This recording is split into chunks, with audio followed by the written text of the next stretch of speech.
journalists are ready to ask the questions. కోన గారు, విజయ్ కోన వెంకట్ గారు, sir చాలా క్యూట్ లిటిల్ ఫిల్మ్లా అనిపిస్తుంది.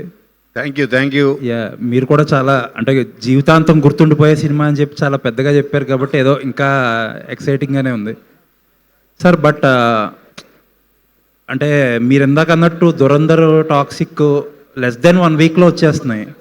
మరి ఇంత చిన్న ఫిలింని అంత పెద్ద వాటి మధ్యలో నలిపేస్తానికి అంటే నా ఉద్దేశం ఏంటంటే ప్రతి సినిమాకి మనకి మన ఆడియన్స్ అన్ని రకాల టేస్ట్లు ఆడియన్స్ ఉన్నారు.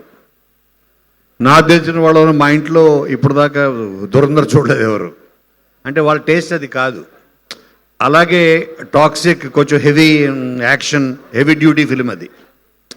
సో దీనికి ఒక special audience plus especially after court వీళ్ళ మీద ఉన్న ఒక ఎక్స్పెక్టేషన్, ఒక టీనేజ్ లవ్ స్టోరీ, దీని స్పేస్ దీనికి ఉంటుందని నమ్మకం. అంటే థియేటర్స్లో స్పేస్ లేకపోతే కొంచెం విజిబిలిటీ ఆ ఇష్యూస్ ఉంటాయి కదా సార్, కొంచెం పెద్ద సినిమాలు వచ్చి హడావుడి చేస్తే. అంటే నేను అంటే ఇప్పుడు తర్వాత ఫంక్షన్లు చెప్తాను. బట్ ది బెస్ట్ ఎంటైర్ 2 స్టేట్సే కాదు, entire world over the best distributors వెళ్తాను నేను. ది బెస్ట్, ఇంకా ఆడకని మించిన ఉండరు. ప్రతి జిల్లా, ప్రతి ఏరియా ది బెస్ట్తోనే వెళ్తున్నాం. All the best sir. Thank you. Roshan sir, so అంటే కోర్టు ఒక బ్లాక్ బస్టర్ హిట్ తర్వాత ఇప్పుడు మళ్ళీ బ్యాండ్ మేళం కదా, అంటే ప్రజలు ఏమన్నా ఫీల్ అవుతున్నావా? అంటే కోన గారు మాట్లాడిన మాటలు ఏంటంటే ఇట్ ఆల్రెడీ బ్లాక్ బస్టర్ అయిపోయిందన్న ఒక ఫీల్ కలుగుతుంది కదా. సో ఎక్స్పెక్టేషన్స్ నీ మీద ఏమన్నా ప్రెజర్ పెంచుతున్నాయా? అలా ఏం లేదు సార్, కథను నమ్ముకున్నాను సార్. దాన్ని చాలా బాగా షూట్ చేసాం, చాలా బాగా వచ్చిందన్న నమ్మకంతో సార్ మాట్లాడుతున్నారు. అదే నమ్మకంతో ఉన్నాం సార్ అందరం. కోన గారు సార్, అంటే మీరు ఫస్ట్ కథ ఫిక్స్ అయ్యి డైరెక్టర్ చెప్పిన కథ ఫిక్స్ అయిన తర్వాత అంటే నిన్ను కోరి ఇలాంటి వైబ్ వచ్చింది అన్నారు కదా. ఇప్పుడు ఆర్టిస్టులు రోషన్ అండ్ శ్రీదేవి అన్నారు, వీళ్ళు లేకపోతే సినిమా చేయనన్నారు కదా. అంటే కథలో అంత పొటెన్షియాలిటీ ఉన్నప్పుడు ఈ ఆర్టిస్టులు వీళ్ళైతే తప్ప సినిమా చేయనంటానికి అంటే అంత 1 సినిమా అప్పుడప్పుడే గ్రో అవుతున్న ఆర్టిస్టులు కదా, వాళ్ళకి అంత మాట ఎలా అనగలిగారు? అంటే నాకు ఈ కోర్ట్ సినిమా చూసిన తర్వాత వీళ్ళ పొటెన్షియాలిటీ అర్థమైంది. ఒక సీన్ చాలు, మీ నంబరు అందరికి. సత్య సినిమా నా first movie like as writer. సత్యలో బీకు మాత్రమే చేశాడు మనోజ్ వాజ్పేయి. అతను కళ్ళు మామ్ కాదు, బీకు మాత్రమే చేసిన మనోజ్ వాజ్పేయి. అతను బ్యాండిట్ క్వీన్లో 100 మంది బ్యాండిట్లో ఒక బ్యాండిట్గా ఉంటాడు. ఒక సీన్ తోటి అతని పొటెన్షియాలిటీ అర్థమయ్యి తర్వాత అతను దౌడ్లో కూడా ఉంటాడు. చాలామంది తెలియదు, దౌడ్లో కూడా పరీక్ష వెనకాల గూన్స్లో ఉంటాడు, వన్ ఆఫ్ ద గూన్. అది చూసి ఇతని టాలెంట్ ఏదో బాగుందని రాము నాకు యావిడ్లో మరి చూపించాడు. నువ్వు ఇతను చూడు, అందరూ ఒకలా ఉంటారు పరీక్ష వెనకాల. ఇతను ఒక్కడే సిన్సియర్గా క్యారెక్టర్లో ఇన్వాల్వ్ అయ్యి అలాగా వీళ్ళ కోర్ట్ సినిమా చూసిన తర్వాత, ఎందుకంటే ఇది చాలా పెర్ఫార్మెన్స్ ఓరియంటెడ్ ఫిలిం, చాలా అంత డెప్త్. ఒక టీనేజర్స్ మీద ఇంత డెప్త్ ఉన్న స్టోరీ తను రాశాడు సతీష్. ఓహో, అంత పెర్ఫార్మెన్స్ ఇవ్వగలిగిన వాళ్ళు మనం వెతికి పట్టుకుని ఇంపాసిబుల్. మనం ఆల్రెడీ చూస్తున్నాం కాబట్టి కళ్ళ ముందు. వీళ్ళైతే ఈజీ అవుతుంది, తను అనుకున్న కథ నేను ఫీల్ అయిన ఎమోషన్ కన్వే అవుతుందని వీళ్ళు తీసుకోవడం జరిగింది. ఈ మధ్య అంటే మీరు కామెడీ టచ్ ఉన్న సినిమాలు అవి అంటే ఒక కెరీర్ పిక్స్లో ఉన్నప్పుడల్లా ఒక కామెడీ టింజ్ అనేది ఒక కొనసాగుతూ వచ్చింది. సో బ్యాండ్ మేళం అనేది చూస్తుంటే హార్ట్ హిట్టింగ్ అనిపిస్తుంది. మీరు చూపించిన గ్లిమ్స్లోనే అసలు ఆ ఫ్లేవర్ ఎక్కడ కనిపించలేదు. సో కారణం అంటే కంప్లీట్ ఈ టోన్లోనే ఉంటుందా? కాదు, ఈ సినిమా 80% ఫన్నే ఉంటుంది, 20-30% సోల్ ఉంటుంది. సో మీకు ఇది ఫస్ట్ ఇది చూపించడానికి కారణం ఏంటంటే ఫస్ట్ దీని తాలూకా సోల్ అర్థం అవ్వాలి ఫస్ట్ ఆడియన్కి. ఫస్ట్ సోల్ అర్థం అయితే ఫన్ అన్నది 70-80% ఫన్నే ఉంటుంది ఎక్కువ, మీరు అసలు ఫస్ట్ నుంచి ఎండ్ వరకు. But the main concept of the ఫిలింలో భయంకరమైన సోల్ ఉంది, హార్ట్ టచింగ్, హార్ట్ రెంచింగ్. అందుకోసం తీసుకోండి. చాలా ప్రామిసింగ్ ఉంది sir. Good luck. Thank you. Roshan గారు, హాయ్ రోషన్. హలో అండి. All the best first. అయితే ఒక అప్కమింగ్ యాక్టర్కి చాలా బిగ్గెస్ట్ కాంప్లిమెంట్స్ అని చెప్పాలి. త్రివిక్రమ్ గారి దగ్గర నుంచి, అలాగే కోనా వెంకట్ గారి దగ్గర నుంచి. అంటే నాని గారితో కంపేర్ చేస్తున్నారు. సో ఇది ఎంత ఛాలెంజింగ్గా తీసుకుంటారు. అండ్ మోర్ ఓవర్ తెలంగాణ లాంగ్వేజ్ని అంటే ఎంతో పట్టుంటే కానీ అది మాట్లాడలేరు, కొన్నిసార్లు ఫెయిల్ అవుతుంది. అంటే ఇద్దరికి ఈ క్వశ్చన్. సో ఎలా హ్యాండిల్ చేశారు ఇది? సో మీరు అడిగిన ఫస్ట్ క్వశ్చన్కి చాలా గ్రేట్ఫుల్ అండి. సినిమా మీద పిచ్చి, యాక్టింగ్ మీద పిచ్చి, సో అదే సిన్సియర్గా వర్క్ చేస్తూ ఉన్నాను. సో అది రావడం అనేది నేను చాలా గ్రేట్ఫుల్గా ఫీల్ అవుతున్నాను. తెలంగాణ అనేది నాకున్నారండి తెలంగాణ ఫ్రెండ్స్, బట్ అంత ఫ్లూయెంట్గా వచ్చేది కాదు. సతీష్ అన్న చాలా హెల్ప్ చేశాడు నాకు. సో ఆ తెలంగాణ స్లాంగ్ పట్టుకోవడానికి నాకే కాదు సిరికి కూడా నాకు కొంచెం ఈజీ అయిందేమో కదన్నా, అట్లనే అంటావా? సరేలే. సో ఫుల్ నేను కాకినాడ సైడ్ కాబట్టి ఫుల్ గోదావరి వస్తుంది నాకు. సో అసలు డబ్బింగ్లో తెలిసింది ఓకే, నేను కొంచెం అయినా చేశాను కదా ఓకే. కొంచెం చాలా కష్టమైంది తెలంగాణ, బట్ సతీష్ గారి వల్ల కొంచెం ఓకే. డైరెక్టర్ గారు నాకు దానికంటే షార్ట్ ఓకే అయిందా లేదా అనేదే నాకు చాలా టెన్షన్. మీరు ఏం క్యారీ చేస్తారండి సినిమా నుంచి? అంటే ఎలా ఉండబోతుంది, అంటే ఆడియన్స్ ఎలా రిసీవ్ చేసుకుంటారు అనుకుంటున్నారు? డెఫినెట్లీ కోర్టులో చూసిన చందు అయితే అసలు కనిపించడు. ఈ యాదగిరి చాలా డిఫరెంట్గా ఉండబోతున్నాడు. అది నేను చాలా స్ట్రాంగ్గా చెప్పాలనుకుంటున్నాను కూడా. Yeah, thank you so much. Roshan sir. ఇక్కడ సార్. కోర్టు సినిమా మీ ఇద్దరు కాంబినేషన్ ఒక పెద్ద బ్లాక్ బస్టర్ హిట్ కదా సార్. మళ్ళీ ఇద్దరు కాంబినేషన్ రిపీట్ అవుతుంది, ఎలా అనిపిస్తుంది? మీ పైన ఏమైనా ఒత్తిడి ఉందా? అంతకంటే పెద్ద బ్లాక్ బస్టర్ హిట్ కొట్టాలి కదా.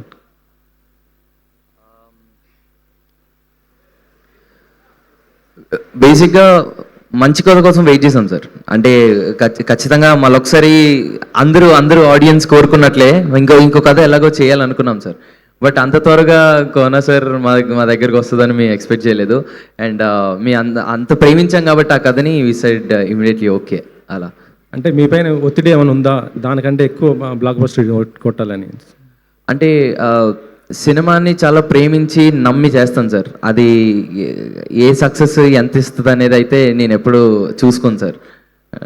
Yeah. Okay sir. Kona garu, court cinema 1 second అండి. సో పాపం రోషన్ షూట్ నుంచి వచ్చారు, వేరే సినిమా నుంచి. He's leaving. Thank you so much Roshan. We wishing all the very best. Yeah, Kona Venkat గారిని కంటిన్యూ చేయవలసిందిగా రిక్వెస్ట్ చేస్తున్నాం. సార్ చెప్పండి. కోర్టు సినిమా లాస్ట్ ఇయర్ ఇది మార్చి 13th రిలీజ్ అయింది. సేమ్ మళ్ళీ ఇది కూడా మార్చ్ 13th. అంటే ఈ బ్లాక్ బస్టర్ ఎక్స్పెక్ట్ చేయొచ్చా? దీని వెనకాల ఒక చాలా గొప్ప వ్యక్తి ప్లానింగ్ ఉంది సేమ్ డేట్ రావడానికి. చాలా గొప్ప వ్యక్తి, అతనే ఆ దేవుడు. ఆయన ప్లానింగ్, ఆయన స్క్రీన్ ప్లే ఇది. ఆయన స్క్రీన్ ప్లే రాశాడు. మేము రాసింది దానికన్నా అదే డేట్ వచ్చింది చూడండి. అసలు మేము అనుకోలేదు. 13th అన్నది లాస్ట్ వీక్ ఫైనలైజ్ అయింది. ఇన్ఫ్యాక్ట్ అంతే కదా, లాస్ట్ వీక్ అదే డేట్ వచ్చింది మళ్ళీ. సార్ మీరు గతంలో అదర్స్ 2 చేస్తానని చెప్పారు కదా, అది ఎంతవరకు వచ్చింది ఏంటి? ఎన్టీఆర్తో అది ఇప్పుడు తారక్కి కొన్ని కమిట్మెంట్స్ ఉన్నాయి, 2 ఫిలిమ్స్ కమిట్మెంట్. ఈ కమిట్మెంట్స్ అయిన తర్వాత డెఫినెట్గా నాతో ఎవరు నిన్నే చెప్పారు, మనం వినయ్, చాలామంది అడుగుతున్నారు అదృష్టు మనం చేయాలి 100% అని. నేను నీ దగ్గర స్టోరీ రెడీగా ఉంది కదా? ఉంది, రెడీగా అన్నాడు. ఫస్ట్ ½ an hour స్టోరీ ఉంది రెడీగా అని. అంటే మనం అవ్వంగానే చెప్తాం, 2 కమిట్మెంట్స్ ఉన్నాయి, అవ్వంగానే చెప్దాం అన్నాడు. ఓకే. ప్రొడ్యూసర్గా సక్సెస్ అయ్యారు, ఇటు రైటర్గా సక్సెస్ అయ్యారు, ఆర్టిస్ట్గా ఏమన్నా మళ్ళీ మెరుస్తారా? ప్రొడ్యూసర్గా, రైటర్గా రెండిట్లో సక్సెస్ అవ్వాలంటే ఆర్టిస్ట్ ఉండాలి లోపల. ఆర్టిస్ట్ ఉన్నాడు కాబట్టి సక్సెస్ అయ్యా. ఆ ఆర్టిస్ట్ని ఎప్పుడు స్క్రీన్ మీద చూస్తాం అనుకుంటాను. అది పెద్ద గోల్గా ఏం పెట్టుకోలేదు, బట్ ఇట్స్ ఓకే. ఓకే, వచ్చే అవకాశం చేస్తాం. Thank you. సతీష్ గారు ఇక్కడ. సో వాళ్ళిద్దరి కాంబినేషన్ ఆల్రెడీ కోర్టులో చూసాము, ఎంత సెటిల్డ్గా పర్ఫామ్ చేస్తారనేది అందరికీ వాళ్ళు ప్రూవ్డ్ అనమాట. సో ఇది కూడా ఒక లవ్ స్టోరీ లాగా తీసుకురాబోతున్నారు. సో ఆ క్యారెక్టర్స్ని మర్చిపోయే విధంగా ఈ క్యారెక్టర్స్ ఉంటాయా అంటే మీరు ఏం చెప్తారు? సినిమా ఫస్ట్ రీల్ అయిపోయే లోపు వాళ్ళిద్దరు మర్చిపోతారండి. ఖచ్చితంగా కంప్లీట్ డిఫరెంట్ ఉంటుంది ఆ క్యారెక్టర్స్కి ఈ క్యారెక్టర్స్కి. Thank you. శ్రీదేవి, కోర్టులో భయంగా కోర్ట్ అయిపోయిన తర్వాత ప్రమోషన్స్లో కూడా భయంగా కనిపించావు. ఆ భయం అనేది పోయింది అనిపిస్తుంది ఇప్పుడు నేను చూస్తుంటే. సో ఈ క్యారెక్టర్ రాజమ్మ క్యారెక్టర్తో నీ ఎక్స్పీరియన్స్ ఏంటి?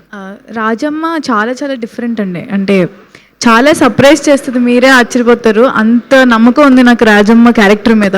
సో ఫస్ట్ నేను ఎస్ చెప్పింది రాజమ్మ క్యారెక్టర్ అంత ఇంపాక్ట్ ఉందని. So it will definitely surprise you, I'm sure. All the very best. Thank you so much. Sridevi, congrats, చాలా బాగుంది. Thank you. అండ్ అంటే ఎక్కువగా సోషల్ మీడియాలో మీరు యాక్టివ్గా ఉంటారు. ఏ ట్రెండ్ టాపిక్ వచ్చినా ఫస్ట్ రీల్ మీ దగ్గర నుండి వస్తుంది. 10 million కొడుతున్నారు. అండ్ అంటే ఇప్పుడున్న మూవీస్కి ప్రమోషన్ అనేది ఎంత ఇంపార్టెంటో తెలుసు. అండ్ ఇందాకే ఒకరు చెప్పారు చాలా బిజీ షెడ్యూల్లో ఉన్నారన్నారు మీరు. సో మీ నుండి కోన వెంకట్ గారికి ఎంతవరకు సపోర్ట్ ఉంటుంది ఈ ప్రమోషన్ విషయంలో? Thank you boss. నీ చెప్పిన క్వశ్చన్ అడిగినందుకు చాలా థ్యాంక్స్. సార్ కావాలని అడిగినట్టుంది సార్ ఇది. ప్రొడ్యూసర్ కష్టాలు సార్. ఖచ్చితంగా ఫస్ట్ నేను సైన్ చేసింది బ్యాండ్ వెల్వే. సో దాని తర్వాత నేను హైకు అన్న సినిమా చేస్తున్నాను తమిళ్లో. సో అది షూటింగ్లో ఉంది. సో వన్ డే కోసం ఇంకో సినిమా అది కేజీఆర్, అది ఒక 2 days ఉంది. ప్రమోషన్లో యాక్టివ్ ఉంటారా ఉండరా? అఫ్ కోర్స్ అండి, నేను ప్రమోషన్స్లో ఖచ్చితంగా యాక్టివ్గా ఉంటాను. అంకుల్ కోసం, బ్యాండ్ మేళం కోసం, రాజమ్మ కోసం. Congrats. సతీష్ గారు ఇక్కడండి స్ట్రైట్. హాయ్ అండి. గ్లిమ్స్ చాలా బాగుంది. అండ్ వీళ్ళిద్దరు ఎలాగో ట్రెండింగ్ పేర్ కాబట్టి ఆటోమేటిక్గా వెళ్ళిపోతుంది. కానీ ఇప్పుడు ఈ జెన్జీ కిడ్కి దీస్ కైండ్ ఆఫ్ స్టోరీస్ చూపించాలని అంటే వాళ్ళు బాగా ముదురులైపోయారని చెప్పాలి. ఈ కైండ్ ఆఫ్ లవ్ స్టోరీస్ చూపించాలని. బట్ ఎమోషనల్ ఫస్ట్ అంతా బాగుంటుంది, జోవియల్గా ఉంటుంది, ఎండ్ వచ్చేసరికి ఎమోషనల్ ఉంటుంది అని అంటున్నారు కదా. సో ఇలాంటి కథ రాయడానికి ఏదైనా సిచ్యువేషన్ ఇన్స్పైర్ చేసిందా మీకు, లేకపోతే ఏంటి? సిచ్యువేషన్ ఏమి ఇన్స్పైర్ చేయలేదు, కానీ కొన్ని రియల్ లైఫ్ స్టోరీస్ నుంచి కొంచెం తీసుకున్నాను. కానీ సినిమా కంప్లీట్గా ఇన్స్పిరేషన్ ఏం లేదండి, కొన్ని రియల్ లైఫ్ ఇన్సిడెంట్స్ చూసి రాసేసాను. Kona Venkat sir. Thank you. Kona Venkat sir, love stories అన్నాక కొన్ని క్లాసిక్ మూవీస్ ఉంటాయి మన ఇండస్ట్రీస్లో. సో ఇప్పుడు ఈ బ్యాండ్ బ్యాలంతో వీళ్ళిద్దరూ ఆ బ్రేక్ డౌన్ చేస్తారు ఆ స్టీరియోటిపికల్ స్టోరీస్ని. కాదు అంటే లవ్ స్టోరీస్కి ఎప్పటికీ ఒక పర్మనెంట్ ఆడియన్స్ ఉన్నారు. ఓకే, వరల్డ్ ఓవర్, ఇక్కడే కాదు. ఇది డెఫినెట్గా ఒక డిఫరెంట్, ప్రతి లవ్ స్టోరీలో ఏదో ఒక కొత్తదో ఉండాలి. కాన్ఫ్లిక్ట్ అవ్వచ్చు, ఒక క్యారెక్టరైజేషన్ వల్ల అవ్వచ్చు, ఒక కొత్తదనం వస్తుంది ఆ కథకి. ఒక అబ్బాయి అమ్మాయి ప్రేమించడం, అమ్మాయి అబ్బాయి ప్రేమించడం అన్నది అన్ని స్టోరీస్లో ఉండే కామన్గా ఉండే ఒక ఇది క్వాలిటీ. బట్ అది డిఫరెంట్ ఎప్పుడు అవుతుందంటే దాంట్లో నా కాన్ఫ్లిక్ట్ కొత్తగా ఉండి వాళ్ళ క్యారెక్టరైజేషన్స్ కొత్తగా కూడా ఉంటుంది. అటువంటి ఉంటేనే నేను చేస్తా, అది చేయాలని ఫిక్స్ అయ్యి. డిఫరెంట్ లేకపోతే ఏ కథ, అవుట్ ఆఫ్ 100 ఫిలిమ్స్ మ్యాక్సిమం ఇయర్లో 10 బిలో 10 ఫిలిమ్స్ ఆడుతున్నాయి. ఆ 10 అంటే మనం చూపించి మాట్లాడతావేంటి? లోపల చిత్తటమా అందరు చూస్తున్నారు, ప్లీజ్. మన జడ్జిమెంట్ ఆ స్కేల్లో ఉండాలి. సో అలా ఉన్న ఆ స్క్రిప్టే band madam. Sridevi, so court మూవీతో చాలామంది ఆడియన్స్ పర్సనల్ కనెక్ట్ చేసుకున్నారు మీ స్టోరీస్ని, మూవీ మీ పేరుని. ఇప్పుడు ఈ క్యారెక్టర్ ఎంతవరకు ఇన్వాల్వ్ చేసుకున్నారు మీరు పర్సనల్గా క్యారెక్టర్? పర్సనల్గా ఫస్ట్లీ సతీష్ గారు చెప్పినప్పుడే చాలా ఇన్వాల్వ్ అయ్యేలాగే చెప్పారు. సో రాజమ్మ క్యారెక్టర్ అనేది చాలా చాలా చాలా పర్సనల్గా చాలా నచ్చింది నాకు. అండ్ చాలా మంచిగా వెళ్తుంది ఖచ్చితంగా. జాబ్లీని ఎంతైతే మంచిగా జనాలు తీసుకున్నారో అంతకంటే మంచిగా రాజమ్మ వెళ్తుంది. So I'm sure. Thank you so much. Kona sir ఇక్కడ. సో కంటెంట్ చాలా బాగా అనిపిస్తుంది, చాలా ఇంట్రెస్టింగ్ అనిపించింది. సో మీరు మీ కెరియర్లో చాలా సినిమాలు చేసి ఉన్నారు. అండ్ పర్టికులర్గా ఒక టాప్ లిస్ట్లో ఉన్న డైరెక్టర్స్ అండ్ చాలామంది యాక్టర్స్తో వర్క్ చేసి ఉన్నారు. అండ్ యంగ్ టీమ్తో కూడా వర్క్ చేస్తున్నారు. సో మీ కెరియర్లో ఈ సినిమా మీ ఫిల్మోగ్రఫీలో అట్ వాట్ ప్లేస్ ఉంటుందంటే ఏ ప్లేస్లో ఉంటుంది? నేను చెప్పే కదా, డెఫినెట్గా టాప్ 5లో ఉంటుంది. నేను ఎప్పటికి 60 ఫిలిమ్స్ చేశా. 60 films as writer, not as producer. Okay. 60 ఫిలిమ్స్లో టాప్ 5లో ఉంటుంది. ఓకే. అంటే ఒక ఢీ అవ్వచ్చు, ఒక రెడీ, ఒక దూకుడు, ఒక నిన్ను కోరి, అదుర్స్, ఇలాగా వీటిల్లో టాప్ 5లో అదుర్స్ ఉంటుంది గ్యారంటీగా. అలాగే బ్యాండ్ మేడం, నిన్ను కోరి, ఆ మిగతా తర్వాత చెప్తా ఆలోచించుకొని. Sir all the best sir. Thank you. Director గారు థ్యాంక్ యూ. సో అంటే మీ కంటెంట్ అంతా చాలా ఫ్రెష్గా అనిపించింది. ఒక టీనేజర్స్ లవ్ స్టోరీ అని చెప్పేసి ఆల్రెడీ సార్ చెప్పున్నారు. లైక్ ఇక అంటే వీళ్ళిద్దరు కాకుండా మీరు ఆల్రెడీ అనుకున్నారా, లేకపోతే పోస్ట్ కోనా సార్ చెప్పిన తర్వాత వాళ్ళని కాస్టింగ్ చేశారా? Like while your writing, who is your choice? Kona sir తర్వాతే. ఫస్ట్ మీరు ఇనీషియల్గా మీరు స్క్రిప్ట్ రాసేటప్పుడు కానీ ఫస్ట్ నేను అనుకోలేదు, కానీ కోనా సార్ చేసిన తర్వాత నేను అనుకున్నాను. ఆ కథ విని తను ఫస్ట్ ప్యూర్ స్టోరీ రాసుకున్నాడు. ఈ కథ విన్న తర్వాత నేనే చెప్పాను, సతీష్ దీనికి మనం ఆ కోర్టు పేరుతో వెళ్దాము, ఎందుకంటే త్వరగా వెళ్ళిపోతుంది కథ ఆడియన్లోకి, త్వరగా వాళ్ళకి కనెక్ట్ అయిపోతారు, మనం ఎక్కువ ఎఫర్ట్ పెట్టక్కర్లేదు చెప్పి. All the best entire team sir. Thank you. Thank you. Sridevi గారు, సో అంటే కోర్టు మూవీలో కూడా మీరు లవ్ క్యారెక్టర్ అంటే లవ్ బేస్డ్ జోనర్లోనే యాక్ట్ చేశారు, అండ్ బ్యాండ్ బెలం కూడా లవ్ జోనరే. సో మీ ఫేవరెట్ జోనర్ ఏంటి? ఫ్యూచర్లో మీరు యాక్ట్ చేయాలనుకుంటున్న మీ డ్రీమ్ జోనర్?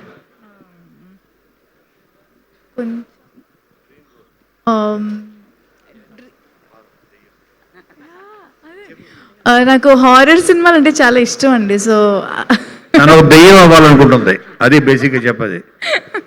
తనకు దెయ్యాలంటే ఇష్టం అంట. కొన వెంకట్ గారు, సార్ మీలో రైటర్, ఇప్పుడు ప్రొడ్యూసర్ అయినా మీలో ఒక రైటర్ ఉన్నారు కాబట్టి మీలోని రైటర్ ఈ సినిమా కథలో ఎంతవరకు ఇన్వాల్వ్ అయ్యారు? ఎలాంటి చేంజెస్ మీ నుంచి జరిగాయి? అది సతీష్ చెప్పాలి. నేను డెఫినెట్గా తను చెప్పిన కథకి న్యాయం చేయడం కోసం నేను వేళ్ళు, కాళ్ళు, తల, మనసు అన్నీ పెడుతుంటా, పెట్టే కూడా. ఇక పెట్టడానికి ఏం మిగలలేదు. సో అదో డైలాగ్ విషయంలో అవ్వచ్చు, ఒక స్క్రీన్ ప్లే విషయంలో అవ్వచ్చు, స్టోరీలో అవ్వచ్చు, దాంతో ఫైట్ కన్విన్స్ చేస్తా. తనకి కత్తి పెట్టి మాత్రం నువ్వు ఒప్పుకుంటూ వస్తాను మాత్రం చేయను. ఏం సతీష్ చెప్పబోయా? అంతే సార్. విజయ్ గారు, సార్ మీ లవ్ సాంగ్స్ అంటే విజయ్ బుల్గనేని గారు అనే ఒక మార్క్ పడిపోయింది, బట్ విజయ్ బుల్గనేని గారి నుంచి మేము ఒక మాస్ కమర్షియల్ ఫిలిం ఎప్పుడు ఎక్స్పెక్ట్ చేయొచ్చు? Very soon sir. సార్ అండర్లోనే ఇంకొక మూవీ జరుగుతుంది, దానికి డెఫినెట్లీ ఒక మాస్ కమర్షియల్ సాంగ్స్ డెఫినెట్లీ దాంట్లో ఉంటాయి. శ్రీదేవి గారు, last question please. Congratulations. And అంటే లైక్ మీరు చేసిన సినిమాస్ అన్నీ కూడా ఆల్మోస్ట్ చూసుకుంటే కథ మీ చుట్టే తిరుగుతూ ఉంటుంది. Like you are the main core of the movie అని చెప్పచ్చు. బట్ నాకు తెలిసి మీ వయసుకు తగ్గ, అంటే మీ వయసు కన్నా ఎక్కువ బరువు బాధ్యతలే సినిమా వైపు మోస్తున్నారని అనిపిస్తుంది. సో ఈ సినిమా వరకు ఒక క్యారెక్టర్ని మీకు ఎక్స్ప్లెయిన్ చేస్తున్నప్పుడు మీ క్యారెక్టర్ని కొంచెం ప్రెషర్ ఫీల్ అయ్యారా, టెన్షన్ ఫీల్ అయ్యారా, లైక్ ఎలా? అస్సలు అలా ఏం ఫీల్ అవ్వలేదండి. ప్రెషర్, టెన్షన్స్ అస్సలు ఏం లేవు. ఎందుకంటే రాజం ఈజ్ డైలీ ఒక గోయింగ్ గర్ల్, ఒక ఇంట్లో ఒక అమ్మాయి, అలానే జాబిలి కూడా అలానే ఉంటుంది. జాబిలి నేను తీసుకున్న ప్రతి క్యారెక్టర్ కూడా అలా ఇంట్లో ఒక అమ్మాయి, సింపుల్ అమ్మాయి, కాంప్లికేటెడ్. సో ఇది కొంచెం చాలా మెచ్యూర్గా కనిపించాను అండ్ చాలా మెచ్యూర్గా ఆలోచిస్తాను కూడా ఈ సినిమాలో. సో మంగపతి ఉంటారా అండి ఇందులో కూడా? ఇందులో మంగపతి ఏ డిస్టర్బెన్సెస్ లేవండి. Okay, all the best to the whole team. Thank you so much to all the media. Thank you so much. And Satish గారికి, శ్రీదేవికి, అండ్ కోనా వెంకట్ గారికి, విజయ్ గారికి థ్యాంక్ యూ సో మచ్.